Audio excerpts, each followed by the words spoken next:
Meron naman ako share sa inyo na isang simpleng idea paano mag-repair ng spinner map o yung nakita nyong 360 na tinatawag ng tornado map din.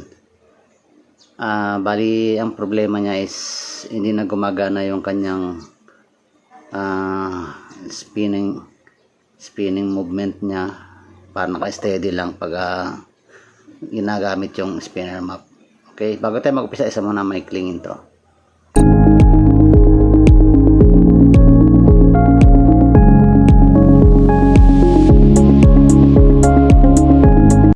Ano yung diferensya nito? Bali, itong kanyang spinner map. Tingnan natin kung anong problema. Ayun. Ayan guys. Dumudulas lang guys yung kanyang spinner. Hindi umiikot. Pero malambot lang yan guys. Ayan hindi yan matigas. Talagang hindi na kumakapit kanyang spinner. So yan ang ating gagawa ng paraan. Kapag ganyan guys ang kwan, iba kasi, bawat map kasi iba-iba ang mga kanyang design. Yung ibang map, dito banda sa handle yung kanyang problema. Ito naman, nakikita ko naman. Ayan. Wala naman problema yung kasi nagro-rotate naman Ibig sabihin okay pa yung spring niya. Ayan So, sa design na to, tingnan natin kung anong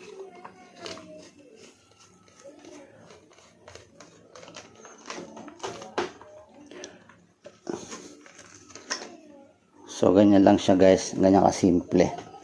Ito yung kanyang yan kung titignan nyo guys rotate siya ayan. Ang problema lang pagdating dito parang dumudulas ito. So pwede natin gawin ng paraan guys na parang ito ayan may nakita pala akong rito yan. May biyak. Maaaring isa rin to sa dahilan. Yan, parang ito dumudulas dito sa kanyang kan. Ayan. Yan ang loob niya. Wala namang masyadong Kasi sa aking pag-check okay naman ito, wala nang problema. Yan, kasi yan may ikot naman siya yan okay. So dito nakaipit naman siya rito, may ikot din to. Yan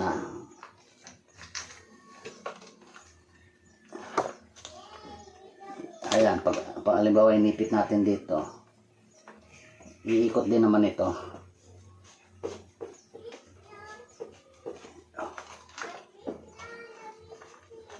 Ayan, kung ating titignan yan, babasihan natin. Yan, umiikot ito. So meaning, ito ang hindi sumasama. Itong kanyang map head. So wala na, okay na tayo rito, wala tayong problema. Sa map head ang problema. Yan, dito masikip na Dito na ang problema. Ito ang hindi sumasama. At saka yan madulas. Dapat yan pag inikot ng ganyan, sasama ito. Tanggalin muna natin yung kanyang kanyang tela para makita natin.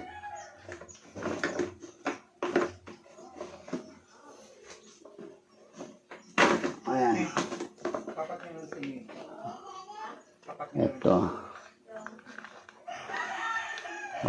Nagalaw dapat yan.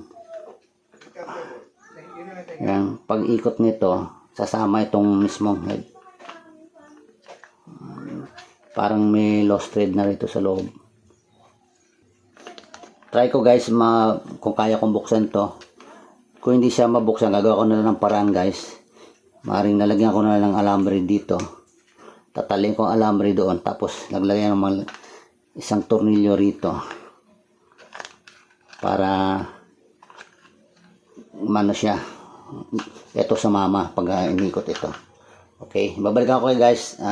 Try ko lang buksan to. Buksan natin. Tingnan natin kung anong diferensya pag ito. Yan o. Maano siya. Okay. So, ayun. Madali lang pala buksan ito. Akala ko mahirapan pa ako. Okay.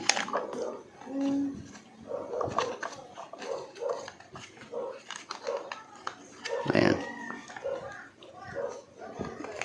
Ayun.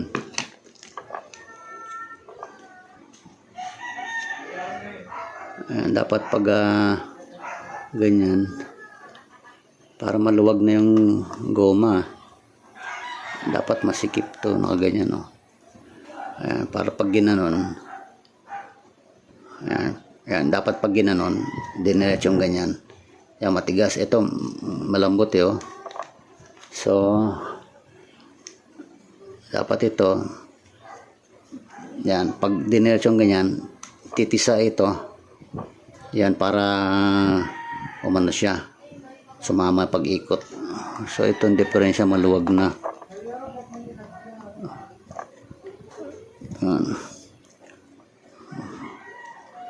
Wala tayong pamalit. So, pwede natin gawa ng paraan to guys. Lalagyan ko siguro ng alambre. Paikot dito sa kan. Para pag ginanon siya, sisikip. Diba? Okay. Dito sa likod. Try ko lang hanap ako ng alambre.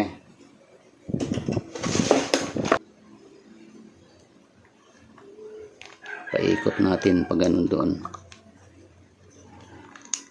Maluwag na yung goma niya, oh. Yan natin kung matanggal natin itong alambre.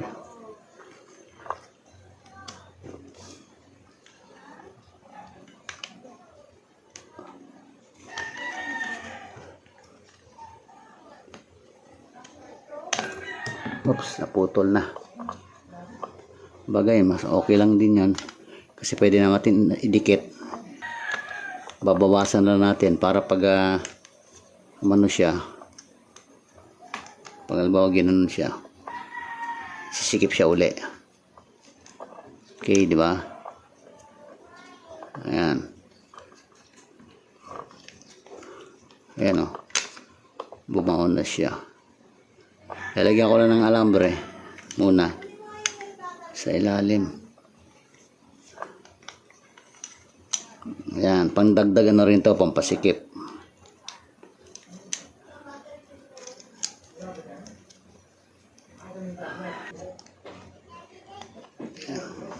Ayan, natin na. Nice.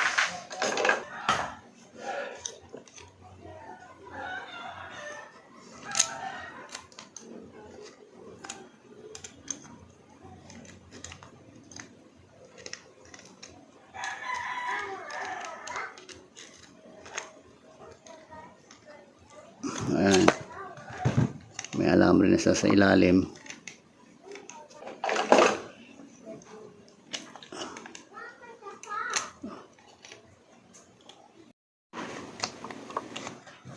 Ayun. Okay.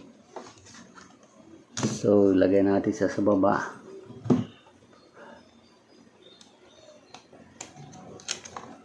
Ngayon, pag nilagyan natin itong ayan.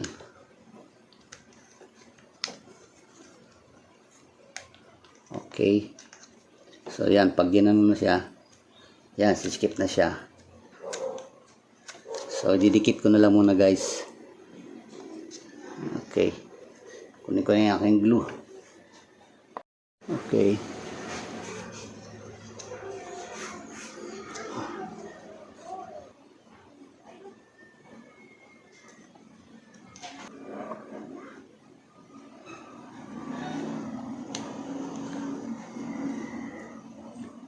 Ayan.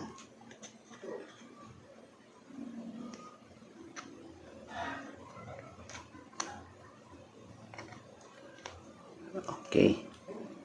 Yan, pag dumikit yan, tumigas yan, ayos na yan. Ano lang natin.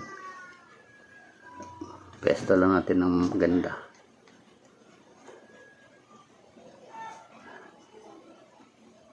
Ayan.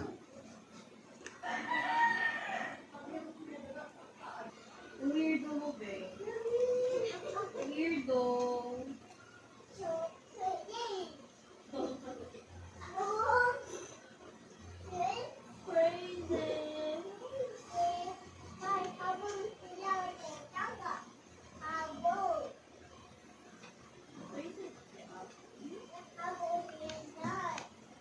So, tuyo-tuyo na siya guys ng konti.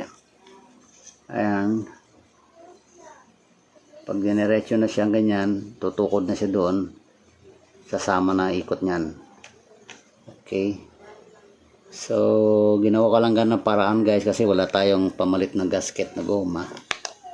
Lagyan ko na ng alambre, pampasikip. Ayan.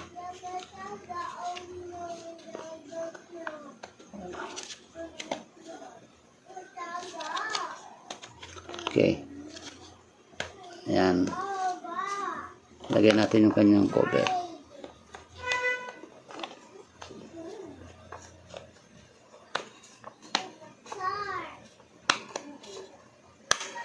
Okay. Ayan. So, tetestingin natin guys. Okay. Dali natin ulit doon sa pan natin. Guys, dito na ulit tayo.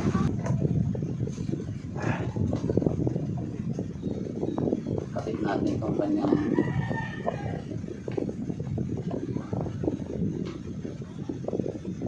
map-plot.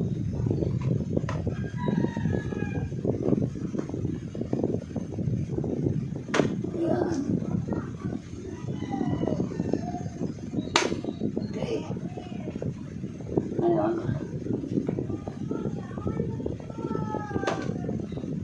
natin ito. Kanyang spinner handle.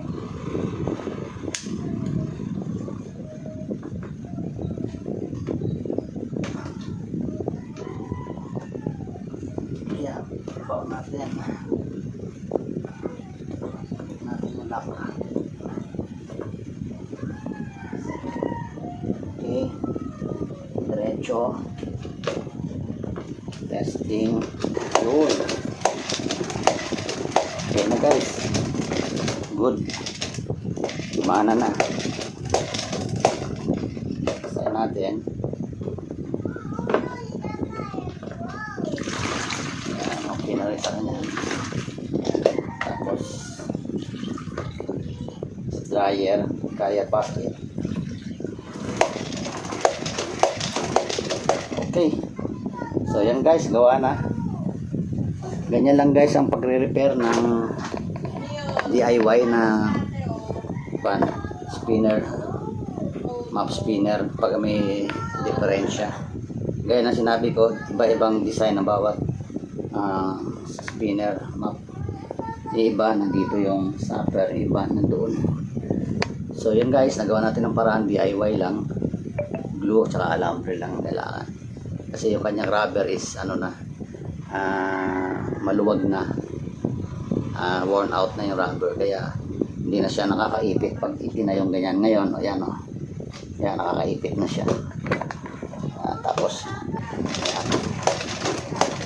Okay, so kung nagustuhan nyo guys yung sinare ko sa inyo ng DIY na pag-repair, paki-like and share, and don't forget to subscribe to my channel Nip TV, and also press the notification bell para ma-update kayo sa mga susunod ko pa mga video. Bye bye, thanks for watching.